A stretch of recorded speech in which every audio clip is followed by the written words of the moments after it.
Hey you guys, sorry I had to abruptly cancel the first one. It was going on 10-minute rant things and I didn't want to just keep boring you.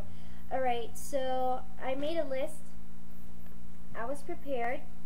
I made a list of tips to avoid modeling scams based on my own personal experience and the stuff I've learned for the past 4.5, 5 years in, doing modeling and stuff and auditions. The first one is a good modeling agency, a well-established agency such as Ford Models or Wilhelmina doesn't need to hold on to a massive, like a hotel banquet, hey, we have pictures directors and everything gathered together type of audition in your local area. Usually a very well established modeling agency is spread through the word of mouth and not through holding massive auditions. So if they're doing that and you were invited, just like my own personal experience, just be aware, look them up, go to like a consumer report type of thing, see if anyone else have heard of it. Those who hold massive auditions in hotels and stuff, they're usually third parties, and that's always,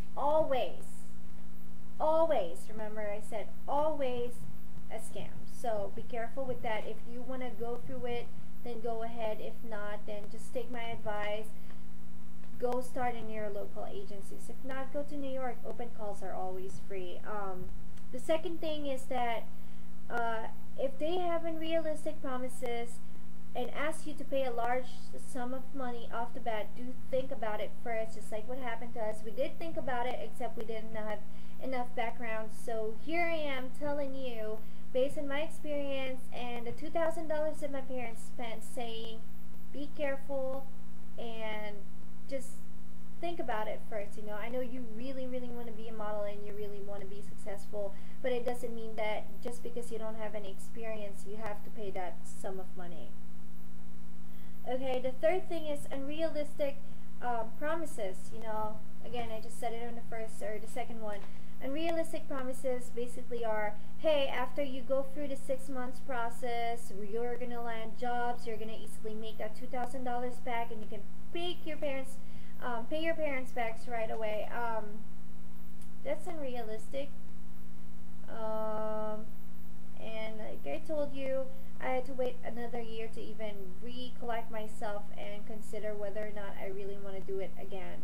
So yeah, the fourth thing is that you don't need to spend a lot of money in building portfolio. Like I said, I got signed with a local agency by basically sending in my pictures that was taken by my mom.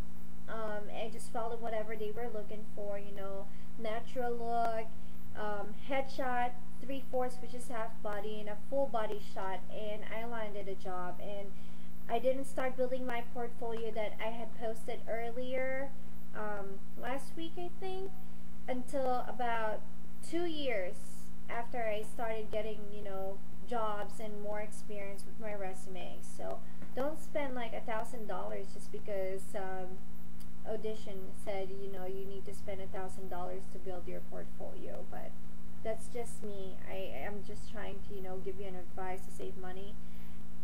Let me go ahead and continue this.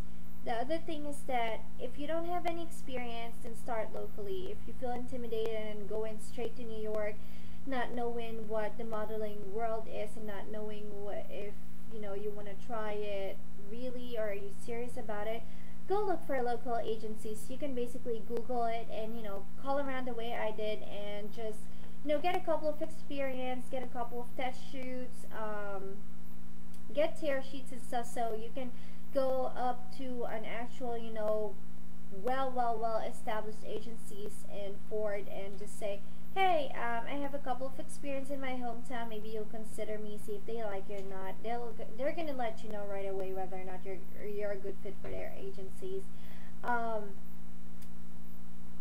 And the last thing is be careful. I want to tell you that money might not be a big of a deal for you or your family, but there are people that even though you can afford to spend $2,000 to $5,000 in modeling fees and stuff, just be careful. I mean, usually modeling agencies that are well established doesn't really want to charge you that much anyway to build your portfolio or anything. Just be careful. And I want to wish you luck. Hopefully that my tips from my personal experience help you. Let me know about your story. You can message me or leave me a comment or email me at advisedbycami@hotmail.com. And I want to hear about your experience. If you need any advices, you have any questions, or if you want to know that agency or that school that kind of ripped, well, not kind of, that definitely ripped us off, I can tell you that, and privately, so I don't want to, I'm not lying about it or anything. Just, and if you're from Virginia or the Virginia Beach area or Norfolk area, if you want to find out about the agencies that I've worked with and that are trustworthy, email me as well. So I'll be happy to tell you that. Okay, just hang on tight. I have a list of how to, or well, basically I'm going to show you in the next video on how to start and find a good photographer to start your portfolio if you feel more comfortable sending more professional pictures as opposed to a digital camera like I used when I started looking for an agent. So yeah, hang on tight, and thanks for listening. Hopefully my advices help you. I'll see you in a bit.